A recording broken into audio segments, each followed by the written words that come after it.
Hola, bienvenidos aquí a Pitboxing, aquí con Jimmy James, diciendo la verdad del boxeo, y estamos aquí con el campeón WBO, Demetrius Andrade, en peso medio.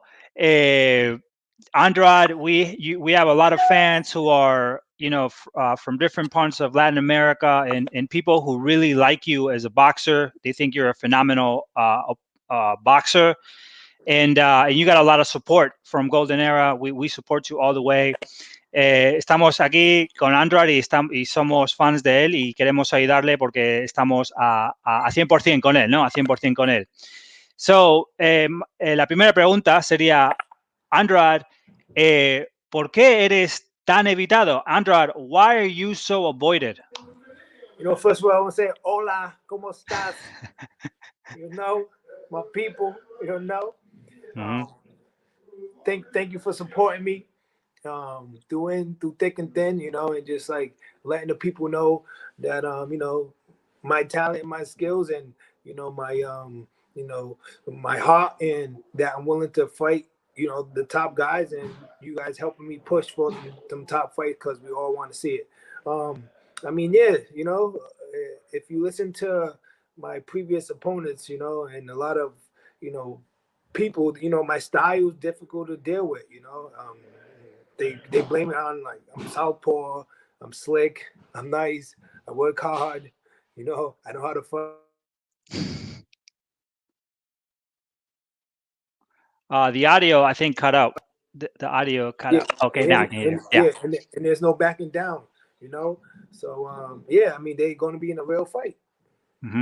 Lo que él ha dicho es que está dispuesto a pelear contra los mejores, él quiere hacer las peleas gracias a nosotros y a la misma vez él es un boxeador que es muy bueno con su izquierda y sabe cómo encajar muy bien y está preparado para las mejores peleas. La otra pregunta que tengo para Andrade es, Germán Charlo te ha estado llamando, está llamando a todo el mundo, pero no te llama a ti. Nosotros pensamos que Germán Charlo tiene miedo de ti, es un cobarde. So basically, Andrade, we believe that, Germán Charlo, he's calling, he's basically calling everybody in the division, but he's not calling you. So the question is, are you, we believe he's a coward.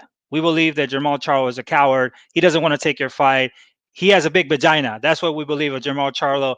He doesn't want to fight you, man. What's up with him?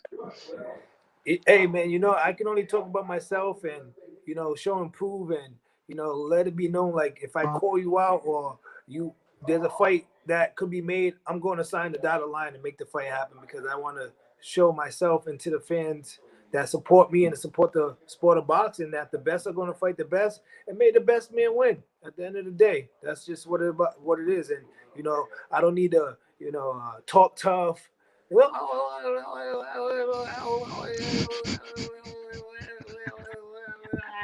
And nothing happens afterwards. You know what I'm saying? Like, my bark is big when I need a bark, and my bite is too. So I'm willing to, get in there with them guys if they really want to do it. It's no problem for me because, again, it's going to show who's the best. It's great for boxing, and legacy.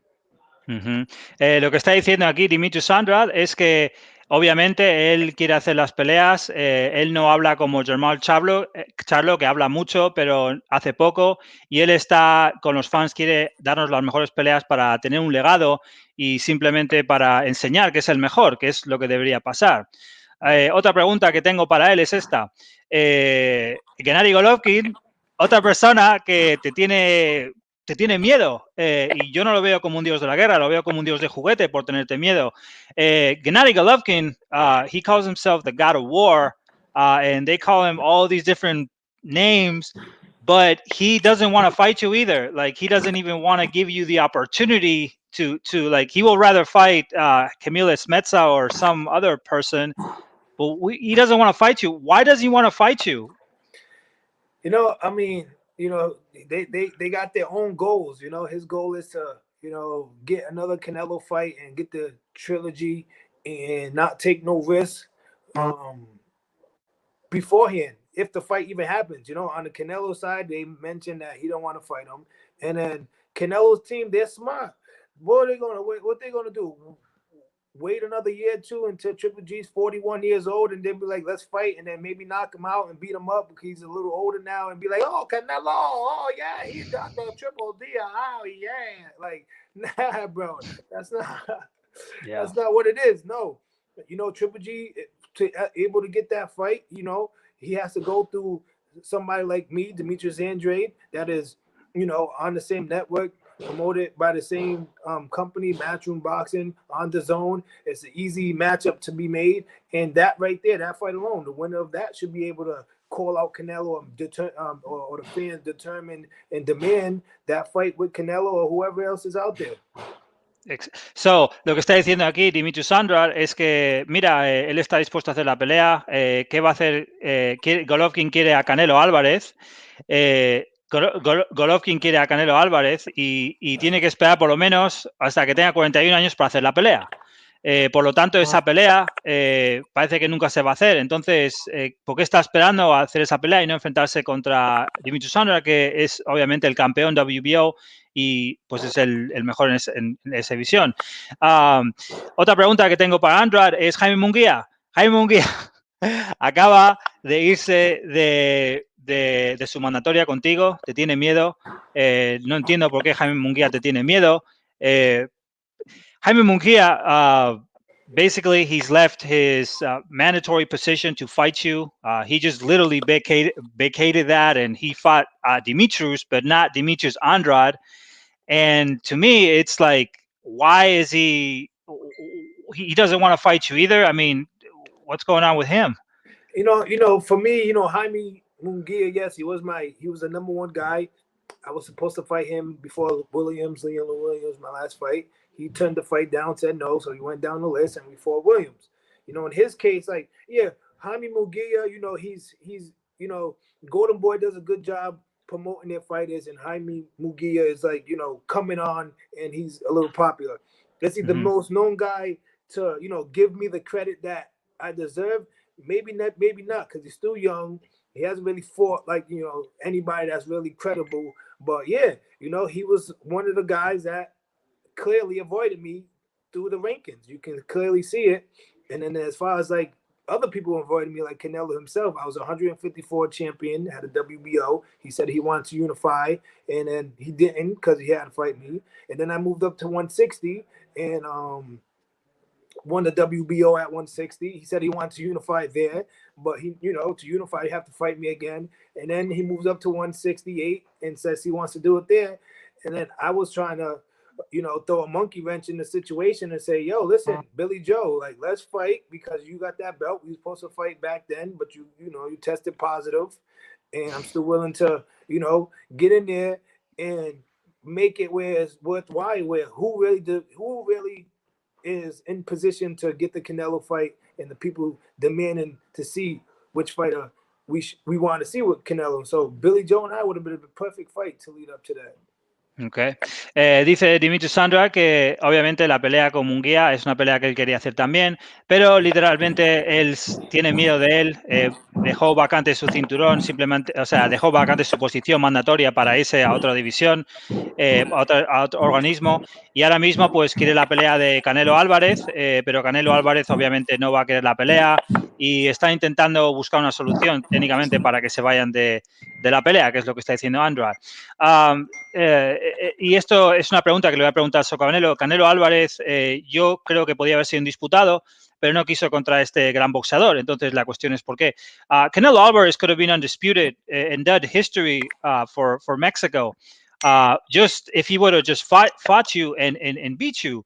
But why did he go to fight Kovalev? I mean, he didn't even pick the best fighter. I mean, he could have picked like Bivol or you know, the other guy, what's this called? It could have been Gozvic or Arthur Beterbiev, but he actually went for Kovalev, who was kind of had problems, and he avoided you. Do you think that he really doesn't believe that he can beat you? I mean, again, the proof is in the pudding. Like, I guess he doesn't, and I don't think he will. But his blueprint is real clear. Let's fight the guys that's on their way out, that's beat up, that made a big name for themselves, but they're looking for their last, maybe big fight with somebody. And so here goes Canelo and Golden Boy at the time shows like that pattern. Sugar Shane Mosley, how old was he when he fought? 40 something, maybe. Sugar Shane Mosley, respect him for everything he did in the boxing game, et cetera, but he fought a guy that was done with boxing pretty much. Miguel Cotto, same thing. The only person I think he might have fought that was like in their youth or young at almost not towards maybe the end of their prime was Austin Trout, I would say, and then Laura, of course. Laura too at the same time. But a lot of people think he lost the Laura fight. The Trout fight was a good fight for him, but everybody else has just been like, who have you fought that's in the same age group, same prime, that's hungry and wants to really, make things happen? If you want to unify the belts and you say you want to be a legendary Mexican fighter, you have to fight the best. And that's people in your weight class. And, that's me. That's, just me, pretty much. Yeah, it's true. It is just you. Me. At the end of the day, people know my skills, people know my talent, what I'm going to bring to the ring, and so people want to see that matchup. It's a great matchup. It's a great stylistic match because he's going to come forward and I'm going to box his head off. Lo que está diciendo es que Canelo busca a boxeadores en su salida. Sugar Shane Mosley fue uno de ellos. Austin Trout es probablemente lo mejor que tuvo en su prima y también pilló a Lara también. Y ahora pues la cuestión es cuando él no debe creer que gana Andrade porque no quiere pelear contra él y tenía la oportunidad de hacerlo y no quiso. Entonces, él es el único que quiere todas estas peleas y los otros, pues, técnicamente no quieren. Esta es la pregunta que le voy a hacer, es ¿cuántos oponentes crees que te han evitado en tu carrera? How many opponents do you think have avoided you in your career? I mean, I know that there's a few of them, including Arislani Lar in 2017. He actually seemed like he didn't want to fight you either. So how many opponents have you counted? The numbers just keeps going up. I can't keep counting this stuff, Yeah. But at the end of the day, the fans, the promoter, the network, like they want to make big fights, but they're not putting them together. And it's like, if you guys want these big fights, it's like it's time to put it together. There's no excuses. Pay the money, pay the money because you're going to get the money back, and people are going to really tune into it. And their job is to do what they need to do, is promote the shit out of it, and they're going to get the feedback they're going to get on their promotional side. But just as far as the two fighters fighting each other, it's going to be big too. If it's Charlo, that's a big. People want to see that fight. Me and Charlo, the world wants to see the fight. They want to see me with everybody. So it's just, it's just unbelievable how we can't come up with a way to make the fight happen sooner than later. Because what? Be 40 years old and Canelo like, come on, I'll fight you now. I'm like, nah, bro, I'm done. Like, I'm not waiting around for nobody. All I can do is continue my success and work hard and train and have my own legacy. And if the fight never happens, well, people are going to know Canelo's not the best, one, who really was the best, two, and that, Demetrius Andrade tried everything to make the fight happen. Lo que está diciendo André es que él ha intentado pelear con mucha gente, ha intentado, ya ha perdido cuenta de tantas las personas que le han evitado ya en su carrera y que técnicamente, o sea, él como un boxeador que es, quiere hacer las mejores peleas y la cuestión es que a lo mejor Canelo está esperando que Andrade pues ya se vea más viejo o haga algo así para intentar evitarlo, que es probablemente lo que acabará haciendo Canelo, porque Canelo cuando se trata de boxeadores como Andrade los evita. Esa es la pregunta que tengo. ¿Tú crees que Canelo Álvarez evita boxeadores americanos, especialmente negros, que son invictos? Do you believe that Canelo Álvarez avoids American and especially black fighters who are actually undefeated? Do you think that's the case?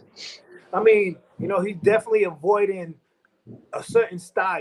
You know, I'm not gonna say he's avoiding everybody. He fought Danny Jacob, he fought Laura, you know, he fought Austin Trout, but you know, they're like a lower version than me. You know, I'm the best southpaw out there. I'm the very best. And you know, with Floyd Mayweather, you know, at his age, doing what he was doing to Canelo, shows Canelo can handle that type of style of fighter, and at that elite level. And I'm at that elite level, so you know, he definitely will have a hard time. And then he tried to say something about that. You know, I'm a born fighter, but you know. I mean, that's just an excuse, bro. So what about Rocky Fielding? What about your whatever Scherzer, whatever his name is, the last dude he just fought? How is he more credible than me? You know, Colin Smith, what the hell he has done or what he do in America to get that fight? You know what I'm saying? And I can keep going, but he got too many fights for me to go down his record and be like, you know what I'm saying? Like recently they posted a fight, I think, when he almost got stopped or got rocked by Miguel Cotto's brother or something like that. I'm not too sure. But, I mean, at the end of the day, you know, all I can do is stay tall, black, and handsome and continue to win. Ok. Lo que está diciendo Demetrius Andrade es que obviamente le han estado intentando, o sea, técnicamente Canelo Álvarez, como el resto de los otros boxadores, no quieren con él, obviamente, y lo único que puede hacer es intentar hacer las peleas. Piensa que es algo, no tiene que ver que están evitando a boxadores negros, pero simplemente que a lo mejor es una cosa de estilos y no le viene muy bien el estilo de Andrade porque tiene una mano izquierda muy buena. Por lo tanto, él tiene la mejor mano izquierda del juego. Y obviamente está diciendo que ese estilo pues no le viene bien. También está diciendo que la gente, o sea, Canelo siempre está buscando salidas para buscar a boxeadores más fáciles. Incluso tiene un vídeo con el hermano de Cotto, ¿no? Que aparentemente le había dejado en mala posición. Esto es otra cosa que le quiero preguntar. La gente cuestiona tu mandíbula, pero no se quieren meter al ring contigo. ¿Por qué es eso? A lot of people, there's some people that say, you know, the word like, oh, Andrade got exposed and all that nine. And they say, you know, because they think that you don't have a good chin. What do you respond to people who keep saying that? I mean, at the end of the day, who cares? If I don't got a chin, then Canelo come beat me up. Could knock me out. You feel what I'm saying? Like, It don't matter if I don't have a chin or not. It's about being able to hit me and being able to beat me. And that's it. Everybody can get put down by the right shot. You know what I'm saying? Like, so I don't understand why everybody's always trying to find an excuse about me. So if you can find an excuse about me, then you can find the way to be able to beat me and get in the ring and fight me and beat me. So that's like, I don't get it. Dice que están buscando excusas para él, para enfrentarse contra él. Dice que técnicamente que vaya y prueben si tiene una mandíbula mala. Y que técnicamente es una excusa nada más para no pelearle. Es simplemente como decir que es aburrido o algo así. Es una excusa, no tiene nada que ver con querer pelearle. Bueno, es en Spanish this. ¿Qué es lo que crees que va a pasar contigo? Porque en 160 nadie quiere contigo, nadie tiene los huevos para enfrentarse contra ti. Entonces, ¿qué crees que va a pasar? Basically, nobody wants to fight you in 160. I mean, nobody wants to fight you, and they don't have a pair of balls to actually take you as an opponent. What do you do in this position? What is your next move? You know, something that you know we thinking of seeing what is the next move. But you know, I don't want to have to be like ignorant. You know what I'm saying? I don't have to show up at these people's house, start knocking on doors, and start bitch slapping these motherfuckers. You feel me? Like, I would have to come to press conference with water balloons and start throwing shit at them. You know? Like, I try not to be that way, but if that's what I have to do to, you know, get them riled up to be able to get in the ring with me, at the end of the day, it's a fight. And before you get in the fight, you're going to talk shit, you're going to do what you got to do. So I'm about to start some shit then. Dice que obviamente no quiere pelear contra él, entonces lo que va a hacer es que va a ir a sus ruedas de prensa, a sus conferencias y va a vestir botellas, les va a decir cosas malas para empezar algo, para que le echen un par y finalmente peleen contra él. Max Kellerman y Terence Crawford han dicho que tú eres técnicamente el oponente. Incluso Jesse Vargas, ellos piensan que tú eres el que puede ganar a Canelo Álvarez sin problemas. y ellos te dan mucho crédito en eso. Max Kellerman, Terence Crawford, and also Jesse Vargas, among other boxers, they believe that you can actually beat, or they want to see you actually fight with Canelo Alvarez. So it is a fight that would be on demand, but where do you think that why do you think people are not as what do you think people don't really know like who you are as compared to Canelo, even though you probably are much more I mean you are much more technical in my opinion than he is. I mean, listen, he was with the Golden Boy. He signed with Oscar De La Hoya. You know what I'm saying? The Golden Boy, the Golden Child. And he's promoting people, and he's doing a great job because of his exposure to the boxing world and the world itself. So he's able to take his fans and push them off to the next fighter just like him, and they did a great job. My situation, I had promoters, and then now I'm with Matchroom. Eddie Hearn trying to, reinvent the wheel, trying to get things pushing, trying to stay more active. So that's where that stuff comes to. But as far as like the boxing world, they already know. Like, they already know. Ok, tú estás diciendo que Golden Boy obviamente le llevó a Canelo Álvarez donde está y es un poco diferente con Eddie Hearns por lo que está haciendo, por lo tanto, o sea, para hacer las peleas y lo demás, eso es un problema. Pero la cuestión también sería, los boxeadores firman el contrato, entonces no es tanto las promotoras, ellos probablemente no tienen huevos para enfrentarse contra ti y no quieren firmar el contrato.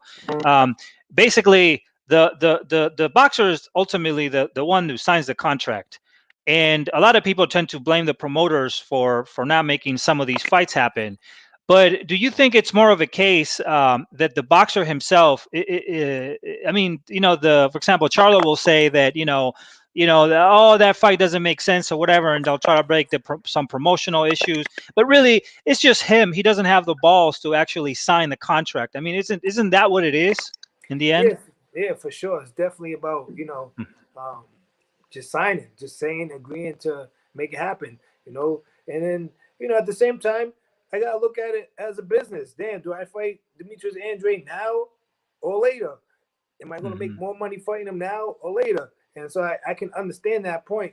But we're at a point where there's not too many fighters left.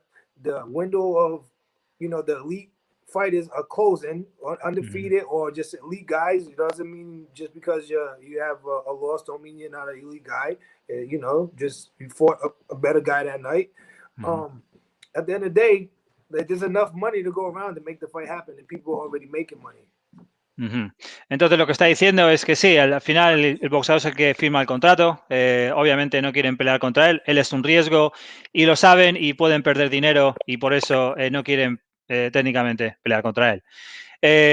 Otra pregunta sería esta, ¿dónde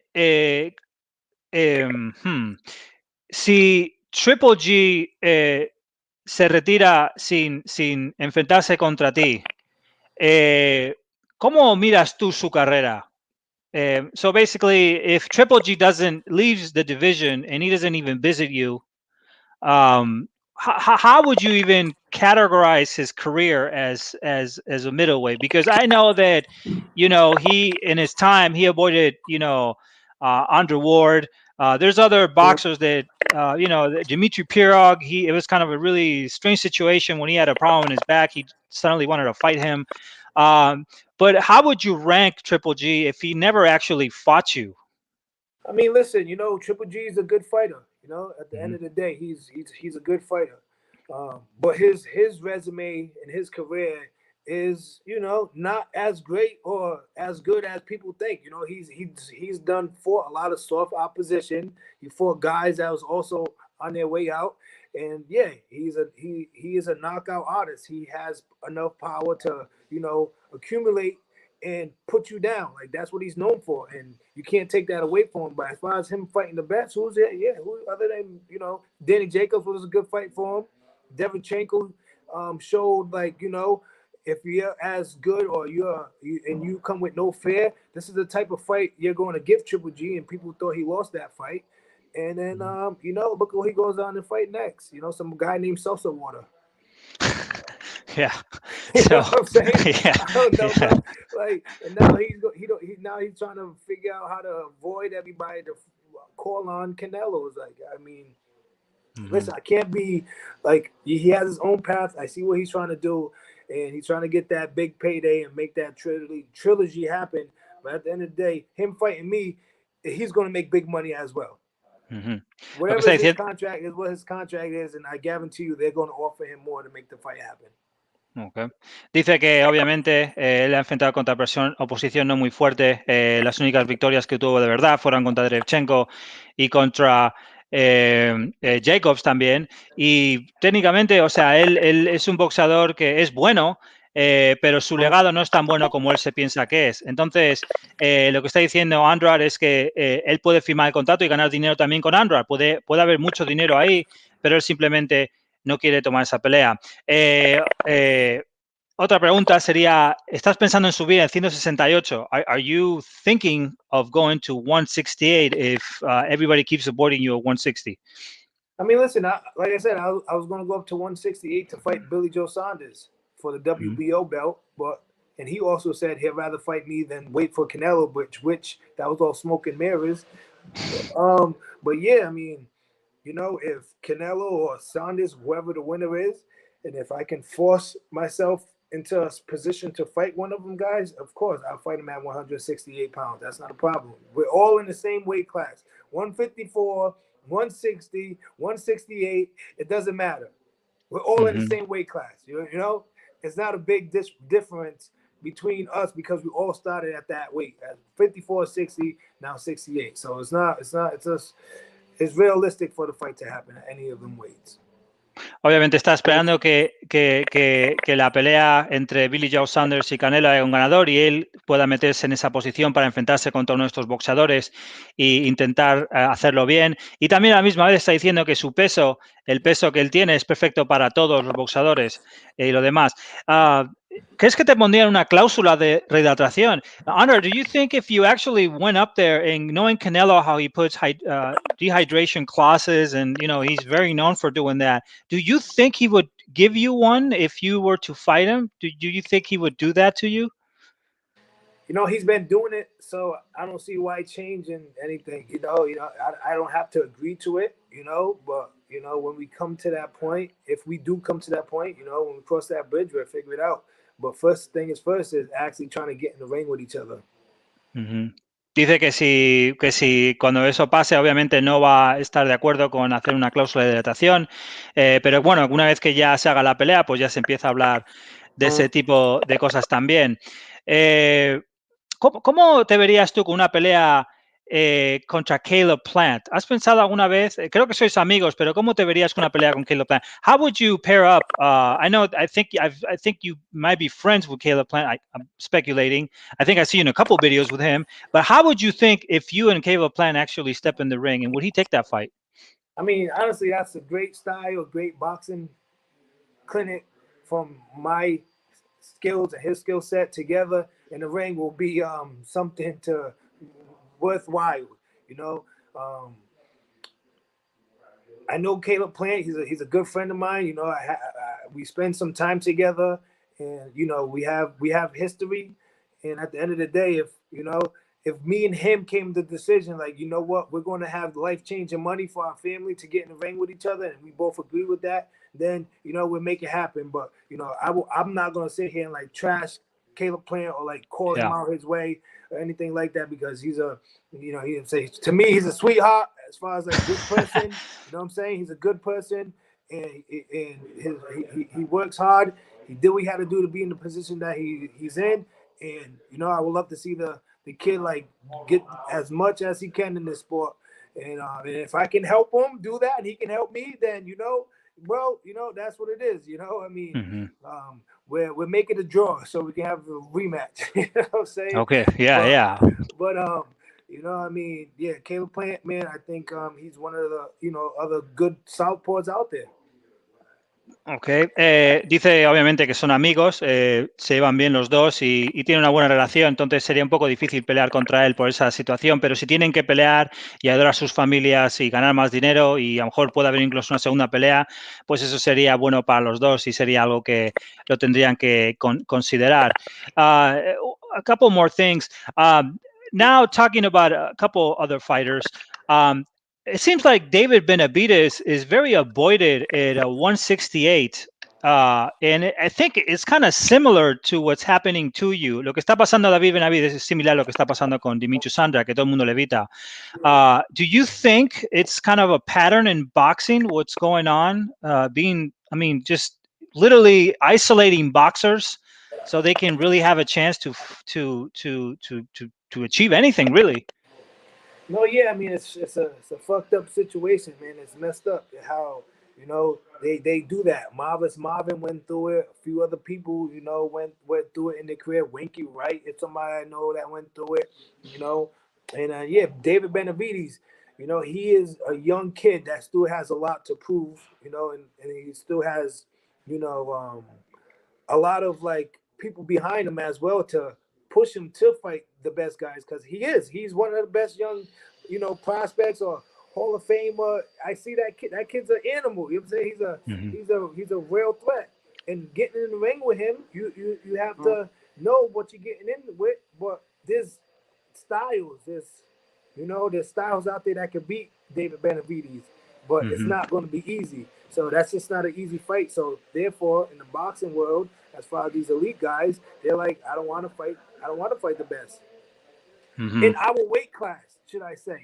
There's other weight classes doing it. You got Earl Spence and Danny Garcia, Sean Porter fighting everybody. Like, you certain weight classes that do it. Lomachenko versus Lopez, Telefino Lopez. Like, there's other people doing it now. We've seen it now in the heavyweight divisions. Like, why is the middleweight division that is like one of the most dominant in average weight? Why are we avoiding each other? Why is that? Why is these fights not happening? Because there's enough money to go around. Está diciendo que obviamente las peleas en peso medio, o sea, es una división histórica, pero nadie quiere pelear en peso medio. Otras divisiones sí están peleando y haciendo mejores peleas. Ve a David Benavidez con un boxeo muy peligroso, complicado, y nadie quiere pelear contra él. Eso incluye a Canelo Álvarez y al resto. Y están haciendo exactamente lo mismo que le hacen a él también a este chico, a David Benavidez, ¿no? Que le vamos a tener aquí también, esperemos que esta tarde. Entonces, parece ser que todo esto es algo que está pasando en el boxeo y es lo peor que está pasando. Una pregunta aquí final para Demetrius Andrade. Esto sería, ¿tú crees Andrade, tú crees que el boxeo con tantos cinturones y todo lo que está pasando le viene bien? This is the last question I have for you, Andrade. And do you think with all the belts and all these new divisions, I mean, they put your Bridgerweight division, and do you think this is helping boxing, or is this kind of hurting it? Yeah, I don't really know what's going on with the weight class, but as far as like, the belt situation, certain belts, okay, you're trying to like help a young fighter get recognized a little sooner. You know what I'm saying? Like, they got the youth WEC. Okay, woo! You know what I'm saying? Like, for a young kid coming up and being able to fight and saying, getting some type of recognition or some type of belt in that organization sooner, it's okay. But when you get to that elite levels, like, that shit got to go out the window and let the best fight the best, and not this like, we have a franchise champion, Canelo, so he can give up the belt without fighting the number one guy, and then we'll keep him as our franchise champion. And so, he can do whatever he wants. If Yurdam was the vacant guy to fight for the WBC, we're gonna fight him. You can do that, Canelo. Go ahead, you can do that. But Demetrius Andrade has it. You don't have to fight him, okay, Canelo? You don't have to fight him. That's the crazy shit about it. But like I said before, for the youth, for the upcoming guy, like somebody like myself, if I was young and I fought and I got a little youth WBC belt, at least that was one way to like help promote. But when you get to the big thing, it's just like that, it is what it is. We all know who's the best and we should be fighting. So, está diciendo que para gente más joven, obviamente, eso no sería un problema si tuviesen un cinturón, porque es algo que están viniendo con ello, están ayudando a crecer con ese cinturón, es algo que la gente está, los niños están contentos, pero cuando se trata de élite, eso no debería pasar, debería simplemente pelearse, no deberías pelear tus vacantes, ¿no? Deberías pelear lo que son tus mandatorias y hacer la pelea que pase. Si hubiese solo un cinturón por divisiones, ¿tú estarías bien con eso? If there was only one belt per division, would you think that would be the way to solve all the issues or all the problems in boxing? You know, I mean, I don't have that answer. I don't know, you know, because it still will be a difficult time for everybody to sort of want to fight each other because it's already we already have that problem. If I didn't have a belt, you think these people would want to fight me? Yeah, probably not. So therefore, in a sense, me having a belt and having 4 big organizations is a good thing for somebody like me that's like, hey, I am a champion. You are too. Let's fight. Versus like, okay, maybe Canelo would have the belt, and then how can I, you know, be able to say, yo, I'm a champion. You should be fighting me in my situation. But you know, I don't know how things will change if there was only one belt and people had to fight each other in certain ways. You know, it's really not about the belt. It's not about the belt. The belt is meaningless. The belt is meaningless. It's like when you get to a certain point, it's meaningless. Yeah, when you're younger, you get it. But at this point, you think Canelo can like? Do you think Canelo can does he don't need a belt? You think Triple G needs a belt? No, I don't. You think we don't need belts. We just need to fight each other. That's it. The best fight the best. That's it. No belt. It don't matter. Because we all worked our way to that point. Ok, so está diciendo que si no hubiese un cinturón o si hubiese solo un cinturón de prohibición, eso al final no habría mucho porque no se quieren pelear unos con otros, porque a lo mejor si no tienen cinturón, a lo mejor no se quieren pelear unos con otros, ¿no? Y le harían exactamente lo mismo con la mentalidad que tienen hoy en día. O sea, y al final, pues las peleas no iban a pasar. Me gusta mucho tu gorra. ¿Dónde podemos comprar tu gorra? Andrade, we really like your hat. Where can we get Demetrius Andrade hats? I mean, I try to find myself a couple of hats, but I can't find the store to actually purchase them. What do we do? Yeah, I'm definitely about to branch up with, you know, some designers and my people that's already, you know, designing my stuff. You know, we about to like put a nice package together, and pretty soon I'm going to give people, you know, the website where to go and purchase our stuff. And our stuff is going to be exclusive, not so many of the same items. You know what I'm saying? Like, you know I got my shit's fly. You know what I'm saying? I'm fly, baby. They make my style. Y'all make my shit be smooth, baby. You know, ain't no other fighter looking like me. You feel me? Like my own shit. But you know, working with the right people and just making it happen. And so, and you know, my hats Out of Fame, my shirts, my hoodie, 44 milli. You know, we just gonna collab and we're gonna, you know, start pushing stuff out there sooner or later. So you'll see some ads pretty soon, man. I appreciate the support from everybody that's gonna, like, you know, buy my merch or, you know, just get in the, you know, the boxing world and keep fighting for me to fight the best. Campaign Andrade, you know what I'm saying? Like, I salute to you guys and, you know, thank you. Sí, está diciendo Andrea que obviamente lo va a poner online en algo como un paquete donde la gente va a poder comprar online y técnicamente está con un equipo para empezar a hacer este tipo de estos, para poner su página web y para vender su mercancía ahí, que tiene gorras muy buenas, tiene mucho estilo. Andrea, no, you have a lot of style, so a mucha gente le gusta, everybody wants to kind of copy you and say, I want to be Demetrius Andrade too, I want to put that hat, you know, I want to, if you, I'll definitely buy a hat from your website for sure and rock it. You know, hopefully I won't pass through Triple G fans or Canelo fans. I'll probably get in a brawl, but voy a pasar con la gorra de Andrade, ¿no? They're mad because they're like, his hat is way more stylish than ours. Sí, exactamente. Dice que su gorra es mejor que la otra. Ok, pues te damos muchas gracias, Demetrius Andrade, por estar aquí. Ha sido un placer hablar contigo. Esperamos que podamos hacer esta entrevista otra vez.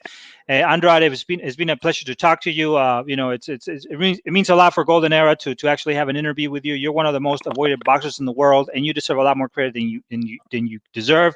If there was something called a Pitbull champion, you would get the Pitbull champion. To me, you get the Pitbull champion, you know, because that's how we do things. One day we might actually do that.